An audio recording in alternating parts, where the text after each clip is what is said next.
Welcome to Mythos AI, your source for Cliff's Notes on complex subjects. Join Anna and Phil for yet another engaging conversation. Today we're diving deep into Jane Austen's Pride and Prejudice. Specifically. Yeah, specifically the interplay between Romanticism and Realism. Okay, so we're dropped right into early 19th century England. Right. A very rigid social hierarchy. Right. And really limited opportunities for women. Exactly. Marriage was the primary path Yeah. to any kind of social and economic security for women. Exactly. And Austen captures that Yes. so brilliantly. But then she also adds this layer of Yeah. individual desires and how those play within those constraints. Absolutely. So we'll be looking at some key characters and their choices to really unpack how Austen navigates that tension. Let's start with Elizabeth Bennet, Okay. the protagonist. Okay. She embodies both romantic ideals and a real pragmatic awareness. Yeah, and you see that immediately with Yeah. her desire for a marriage based on love Yeah. and intellectual connection and mutual respect. Yeah. Her rejection of Mr. Collins really highlights this. Exactly, because he represents, societal expectations, security. Yeah. But she finds him completely incompatible Yes. intellectually and emotionally. She doesn't just want a comfortable life. Yeah. She wants a fulfilling partnership. It's exactly And then she takes it a step further by initially refusing Mr. Darcy, Yes. a man of wealth and high social standing. Right. She's prioritizing genuine connection over those societal pressures. Exactly. Her refusal to compromise on her principles Yeah. really demonstrates her strong sense of self. Yes. And that belief in the importance of her own happiness. Her cynicism is interesting, though, because it's not rooted in naivety. No, it's not. She knows her family's situation. Yeah. She understands the implications of her choices. Exactly. She's not blindly chasing an ideal. Austen crafts her as a complex character. Yes. Navigating that tension Exactly. between romantic aspirations and the reality of the society. Yes. She wants love and personal fulfillment. But she's aware of the world she lives in. And Austen uses Elizabeth to advocate for a balance between those forces. Yeah. It's possible to strive for personal happiness Yeah. within that existing social framework. To further highlight this tension, Yes. we have Charlotte Lucas, Okay. Elizabeth's close friend. Yes. She represents a much more pragmatic approach. Okay. I mean, Charlotte really embodies the reality for women in that era. At 27, she's considered past her prime. Right. And without a fortune, her prospects are Dwindling. dwindling, yes. So her decision to marry Mr. Collins, while seemingly unromantic, is Yeah. actually calculated. Okay. She says, "I'm not a romantic. I ask only for a comfortable home." Such a powerful line. It is. Because it reveals the truth Yes. of what women faced and the compromises they made. And Austen portrays Charlotte with empathy Yes. because she understands the difficult choices Yes. that women face. Within those limitations. Yeah. And then we have Mr. Collins himself. Oh, yes. Obsessed with social status. Yes. Blindly adheres to authority. Yeah. Representing those ridiculous aspects of societal expectations. Through their marriage, Austen really gives us this Yes. realistic picture of those compromises made because of societal pressures. Right. It serves as a foil to Elizabeth's pursuit of love and genuine connection. Okay, so now we've got Charlotte's very pragmatic choice. Right. And then we have this seemingly fairy tale romance between Elizabeth and Darcy. Yeah. So how does Austen Yeah. make that realistic? Well, it has elements of the romantic ideal. Yes. Crossing class boundaries. Right. Defying societal expectations. Right. But she grounds it in reality. Okay. Because their initial interactions are full of misunderstandings and prejudices. Yeah, his pride, her judgment. Cloud their perceptions of each other. It's not an easy path to love and understanding. Not at all. They both go through Yeah. significant personal growth. Darcy overcoming his pride Exactly. and recognizing her worth. Yes. And Elizabeth confronting her own prejudices. Yes. Learning to see his true character. So their relationship is built on mutual respect. Yeah. This intellectual sparring. Yeah. And a gradual understanding. It's not love at first sight. It's a journey of self-discovery and compromise. This really challenges that traditional romantic fairy tale trope. Absolutely. That love just conquers all. Austen shows that real love requires effort, understanding, willingness to confront your own flaws. And their union, despite those obstacles, Yes. offers this glimmer of hope Right.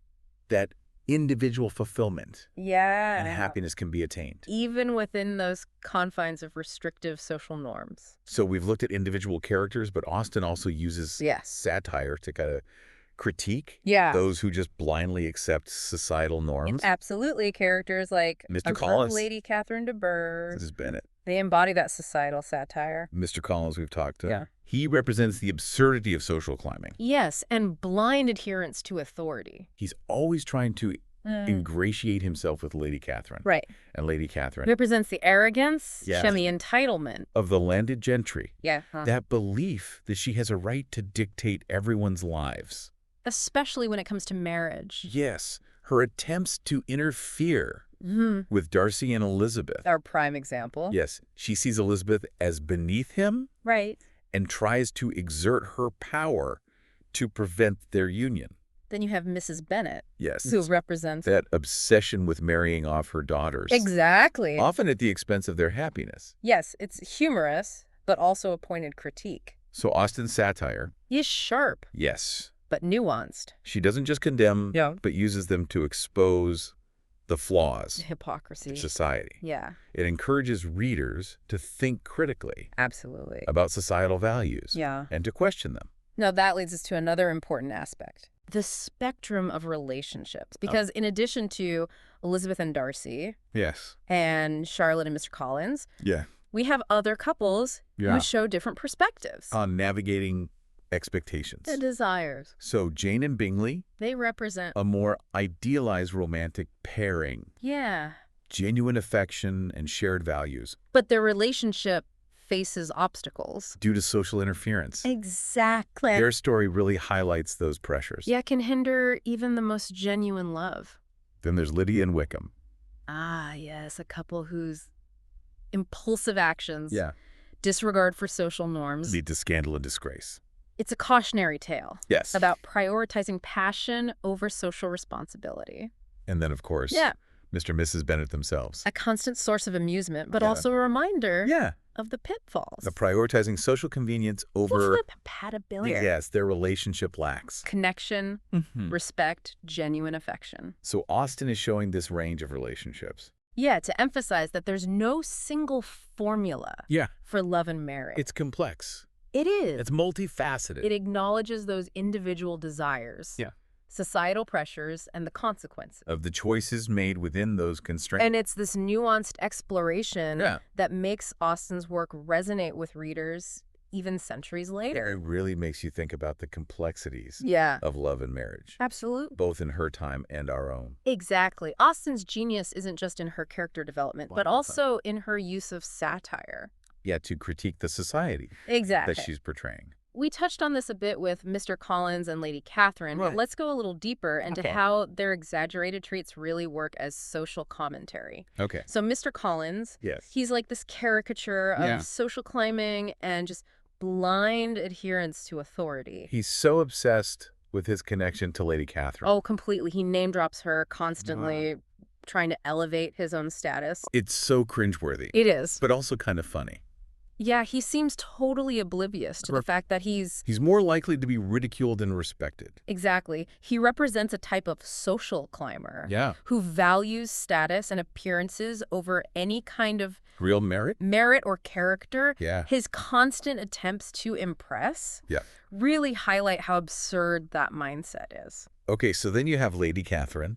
Oh, Lady Catherine. She's the epitome of arrogance. Yes. Entitlement. Of the landed gentry. Yeah, that belief that she has a right to control everyone's lives. And especially when it comes to marriage. Her attempts to interfere with Darcy and Elizabeth. Yes. Perfect example. She thinks Elizabeth is so beneath Darcy. Socially inferior, unworthy. And she makes that very clear. Oh, she doesn't hesitate. With such authority. As if her opinion is the only one that matters. Right, and it's that belief in her own superiority that makes her such a good satirical figure. Austen exposes the hypocrisy and the absurdity of that worldview. Through Lady Catherine's interactions with Elizabeth. And Elizabeth being intelligent, independent, perceptive. She doesn't give her much ground. No, she doesn't. Their clashes are entertaining. Yes. But they're also thought-provoking. They really highlight the limitations of that society. Yeah. That emphasizes hierarchy and wealth. So much emphasis on that. Okay, so we've got Mr. Collins, Lady Catherine, and then, of course, Mrs. Bennet. Oh, Mrs. Bennet. Who represents a whole other... A different aspect. Yes, but equally satirical. Her focus is on marrying off her daughters. That singular focus. Regardless of their happiness or compatibility. Yeah, it reveals those societal pressures on women. Yeah, and the lengths mothers would go to secure those advantageous marriages. It's funny. It is. But it's also a critique. Oh, absolutely. Of the marriage market. And the options or lack thereof. For women. Mrs. Bennet is a product of her time.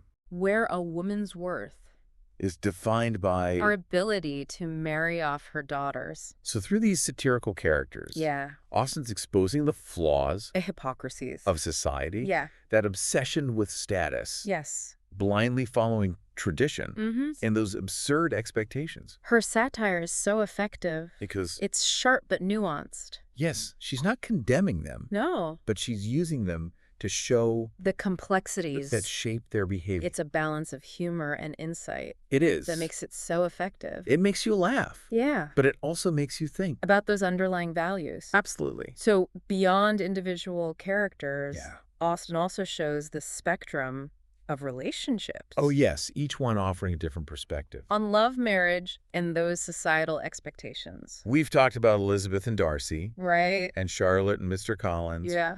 But Austen doesn't stop there. She gives us other relationships that really illuminate. Yes, illuminate those complexities. Navigating desire. In that framework. So Jane and Bingley. Right. They're more idealized. Yeah, a true love match. Genuine affection. Mutual respect, shared values. Check even but face obstacles. Because of social interference. Bingley's family. Yeah, they disapprove of her lower status. And they try to dissuade him.